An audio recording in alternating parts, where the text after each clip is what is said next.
Captain Jake Morrison stretched beneath the silken sheets of his temporary quarters on Zephyr Prime. The morning light filtered through crystalline windows, casting rainbow patterns across the luxurious alien accommodation. His muscular frame, marked by countless battle scars, shifted as he slowly awakened from the deepest sleep he'd experienced in months. The previous day's successful liberation of Zephyrian prisoners from space pirates had earned him not only substantial payment, but also the gratitude of an entire colony. The door chimed softly, and Jake mumbled permission to enter without opening his eyes. He expected another boring debriefing session with colonial officials. Instead, soft footsteps approached his bed, accompanied by the gentle clink of dishes. The pleasant aroma of exotic breakfast foods made his stomach growl appreciatively. "Good morning, Captain Morrison," came a melodious voice with an accent he couldn't quite place. "I've brought your morning meal." Jake cracked one eye open to see the most stunning creature he'd ever encountered. The Zephyrian woman had pale blue skin that seemed to shimmer in the light, silver hair that moved like liquid mercury, and large golden eyes that currently stared at him with scientific curiosity. Her form-fitting suit revealed an athletic figure that made his heart race.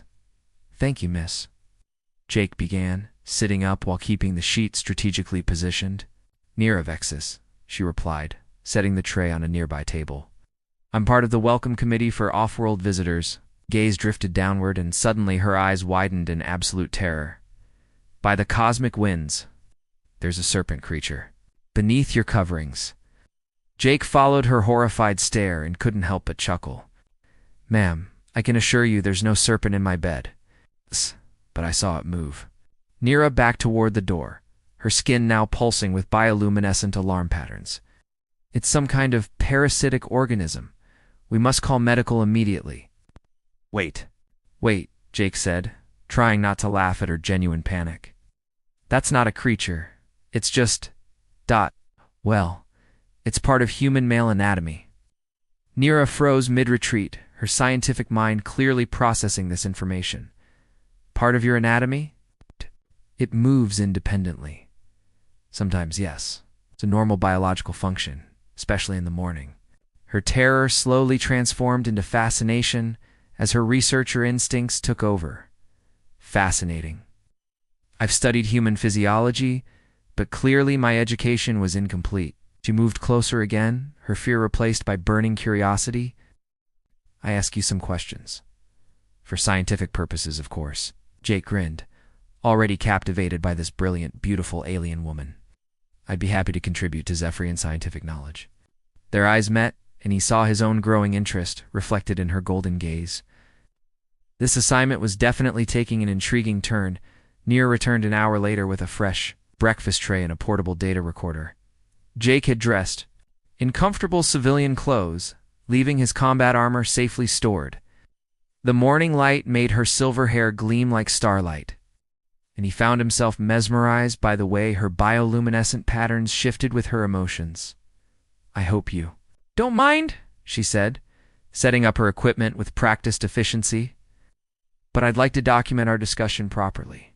Human physiology remains largely mysterious to our medical community."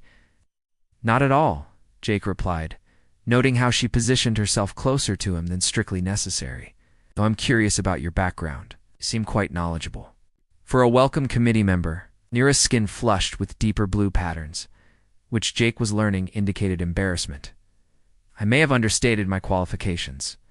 I'm actually Dr. Neurovexis, Senior Xenobiologist at the Zephyrian Institute of Interspecies Studies."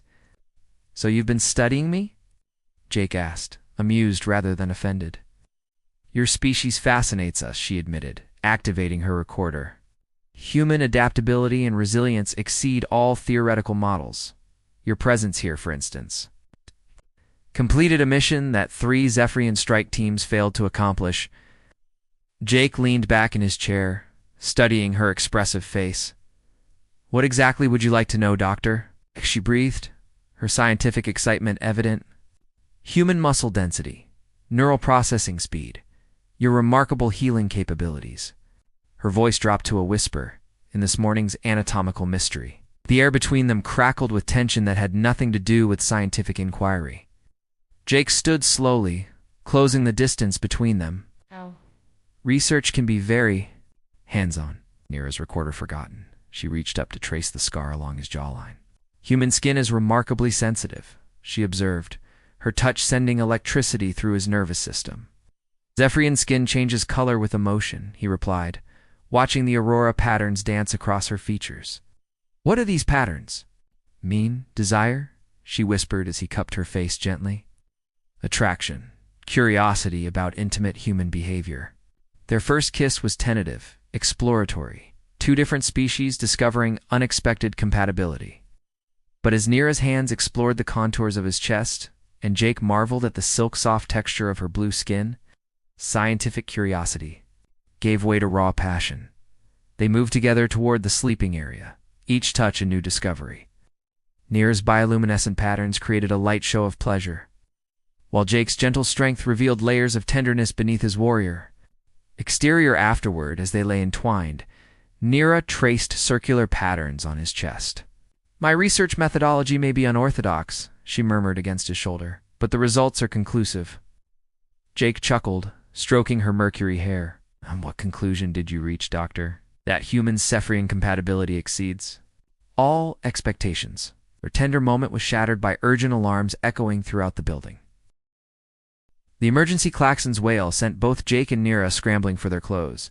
Through the crystalline windows, they could see the three suns of Zephyr Prime dimming as massive storm clouds gathered on the horizon, crackling with dangerous energy. Crystal storm approaching Sector 7, the automated announcement echoed through the corridors. All personnel to emergency stations. Nira's skin pulsed with worry patterns as she pulled on her field suit. That's where the human archaeological team is excavating ancient ruins. Well, they won't survive exposure to ionized crystal fragments.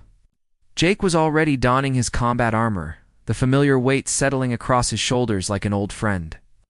How long do we have? Maybe 2 hours before the storm hits their location, Nira replied, checking her scanner readings. But no. VEHICLE can traverse the desert in these conditions. The electromagnetic interference would fry any engine. Then we go on foot, Jake stated matter-of-factly, sealing his helmet systems. Nira stared at him in disbelief. Jake, it's 40 kilometers of hostile desert terrain. Even with environmental suits, the heat and radiation would kill us before we made it halfway. You forget what I am, Jake grinned, his armor's cooling systems already adapting to the rising temperature. Human. They commandeered a supply hover bike and raced toward the desert's edge. Where the storm's leading edge was already turning the sky an ominous purple, the temperature readings on Jake's display showed numbers that should have been fatal to most. Carbon-based life forms. Stay close to me, Jake instructed as they abandoned the failing bike and continued on foot. His armor's environmental systems were working overtime, but his enhanced human physiology was actually adapting to the extreme conditions. Beside him, Nira's suit struggled to maintain safe internal temperatures. Impossible, she gasped, monitoring his vital signs through their linked communication system. Your core temperature should be critical, but you're actually stabilizing. Human adaptation, Jake explained, supporting her weight as they trudged through increasingly difficult terrain. We evolved on a planet that tried to kill us daily. This is just another Tuesday. The storm caught them 3 kilometers from the excavation site. Crystal fragments the size of daggers began falling from the sky, their edges sharp enough to cut through standard environmental suits. Jake immediately pulled Nira against him, using his armored body to shield her from the deadly rainfall. We can't stay here, she shouted over the howling wind. Jake spotted a natural rock formation that could provide temporary shelter. Without hesitation, he lifted Nira in his arms and sprinted the distance, his enhanced leg muscles propelling them both at speeds that defied Zephyrian understanding of bipedal locomotion, huddled in their rocky alcove. Nira tended to a cut on Jake's face where a crystal fragment had found a gap in his helmet seal. You're bleeding, she said with concern. It's already healing, Jake replied, and she watched in amazement as the wound began closing before her eyes. Your species is remarkable, she whispered, pressing her lips softly to his now healed cheek. So is yours, he replied, pulling her closer. Most people would have given up by now. Their radio crackled to life. Mayday, mayday. This is Dr. Ramsey from the excavation team. Our shelter is failing. We have maybe 30 minutes before exposure. Jake and Nira looked at each other. She saw the determination blazing in his eyes. Council Confrontation's rescue mission succeeded, but barely. Jake's human resilience and Nira's scientific knowledge had saved 6 lives, though both emerged from the desert storm, battered and exhausted. As medical teams treated the rescued archaeologists, news of their heroic partnership spread rapidly through the colony. Unfortunately, not everyone celebrated their success. Absolutely unacceptable. High Counselor Vex's voice echoed through the council chamber as Jake and Nira stood before the assembled Zephyrian leadership. The elderly alien's skin patterns flashed with authoritative anger as he glared at his daughter. This reckless endangerment of a valuable xenobiologist for the sake of humans is precisely why intimate contact between species must be forbidden. Nira's own patterns flared defiantly. Father, we saved 6 lives. Surely that outweighs your prejudices. Prejudices? Counselor Vex's voice rose dangerously.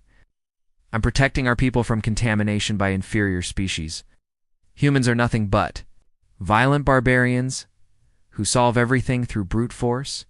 Jake stepped forward, his calm demeanor contrasting sharply with the counselor's agitation. With respect, Counselor, your daughter and I worked as a team. Her scientific knowledge was just as crucial as my physical capabilities. You dare lecture me about my own daughter? Vex snarled. Guards, escort this human to detention. I'm terminating his visitation privileges immediately. You can't do that, Nira protested, moving protectively beside Jake. He's done nothing wrong. He's corrupted you, Vex declared. Before his arrival, you were focused solely on your research. Now you risk your life for humans and engage in unspeakable, intimate acts. The council chamber fell silent as the implications hung heavy in the air. Nira's skin patterns shifted too deep, pulsing gold. A color Jake had learned indicated fierce determination. My personal relationships are not subject to council approval, she stated firmly. And my research has advanced more in the past few days than in the previous year. Human-Zephyrian cooperation could benefit both species enormously. Counselor Vex's patterns darkened to an almost black shade. Not while I draw breath. Guards before. The security forces could move. Alarms began blaring throughout the complex. Emergency lights bathed the chamber in red warning patterns as the building's defensive systems activated. Terrorist attack on the main plaza, came the urgent announcement. Multiple species targeted. All council members to secure locations. Immediately, through the chamber's windows, they could see explosions blooming across the colony's central district. Smoke and chaos filled what moments before had been peaceful streets. The radical faction Nira gasped, recognizing the attack. Patterns from intelligence reports. They're trying to destroy the peace negotiations. Jake's combat instincts kicked in immediately. Counselor, your people need protection. Let me help. Vex looked torn between his prejudices and the obvious crisis unfolding outside. You're just one human against dozens of terrorists. Then it's a fair fight, Jake replied grimly. Already moving toward the exit, Nira followed without hesitation. We work better as a team, watching his daughter choose the human over her own father's. Command's Counselor Vex felt something shift in his rigid worldview. Perhaps there was more to this partnership than he'd understood. Wait, he called after them. If you're going out there, you'll need tactical support. Jake paused, surprised by the offer. Prove to me that humans and Zephyrians can truly work. Together, Vex said quietly. Show me that my daughter's faith in you is justified. The terrorist attack had transformed the peaceful colony into a war zone. Jake and Nira moved through the chaos with practiced coordination, their different abilities complementing each other perfectly, as combat experience guided them safely through dangerous areas, while her knowledge of Zephyrian technology helped them bypass security barriers and access vital intelligence. The main target is the Peace Summit building, Nira reported, scanning intercepted communications. There. Planning to eliminate representatives from 6 different species simultaneously. Jake checked his weapon systems, noting the limited ammunition. How many hostiles are we talking about? At least 30 armed terrorists, plus unknown explosive devices, she replied, her skin patterns cycling through rapid calculations. Jake, this is suicide. We should call for military backup. No time, he said, studying the building schematics on her scanner. Those delegates will be dead before help arrives. They approached the summit building from an unexpected angle, using maintenance tunnels that nearest scientific access codes could open. Inside, they could hear the terrorists making demands over amplified speakers, their voices echoing through. The complex, surrender all territorial claims to human expansion, or watch your precious peace negotiations end in blood, the lead terrorists announced. They're using the attack to frame humans for the violence, Nira realized with horror. If those delegates die, it'll start an interspecies war. Jake's expression hardened with determination. Then we stop them. What followed was a masterclass in human Zephyrian cooperation. Jake's warrior instincts and physical prowess cleared a path through terrorist defenses, while Nira's scientific brilliance disabled their electronic systems and predicted their tactical movements. Together, they systematically dismantled the terrorist operation. The final confrontation came in the main conference hall, where the lead terrorist held 6 alien diplomats at gunpoint. Drop your weapons, human, or they all die, a counterproposal. Jake replied calmly, you surrender, and I let you live. The terrorist laughed. You're outnumbered and outgunned. He's not alone, Nira announced, stepping into view. Her skin blazed with confidence patterns as she activated a device that disrupted the terrorists' energy weapons. And neither are you. Through the buildings, entrances poured not just Zephyrian security forces, but human peacekeepers, Vataxian engineers, and representatives from a dozen species. Counselor Vex led the group, his ancient prejudices finally crumbling as he witnessed the unity his daughter and Jake had forged in the aftermath. As medical teams tended to the wounded and security forces processed the captured terrorists, Jake and Nira found themselves alone on a balcony overlooking the restored colony. The peace negotiations will proceed as planned, Nira reported, checking the latest updates.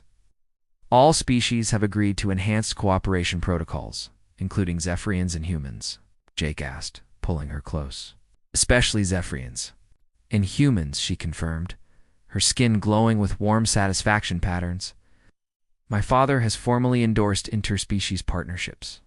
Apparently, watching us work together changed his entire perspective on what cooperation really means. Jake traced the luminescent patterns dancing across her features. So what happens now, Doctor? Does this conclude your research into human anatomy? Nira's patterns shifted to the deep, passionate gold he'd grown to love. Actually, Captain, I believe this research will require extensive long-term study, perhaps even a lifetime of observation. I volunteer as your permanent test subject. He murmured against her lips. Their kiss was interrupted by applause from below, where colonists from multiple species had gathered to celebrate not just the restoration of peace, but the hope that different worlds could truly become one. As Jake and Nira embraced beneath the light of Zephyr Prime's 3 suns, they knew they had discovered something worth fighting for. Something that transcended the boundaries between stars and species. Their love story had become a symbol of what the universe could achieve when differences became strengths and understanding conquered fear.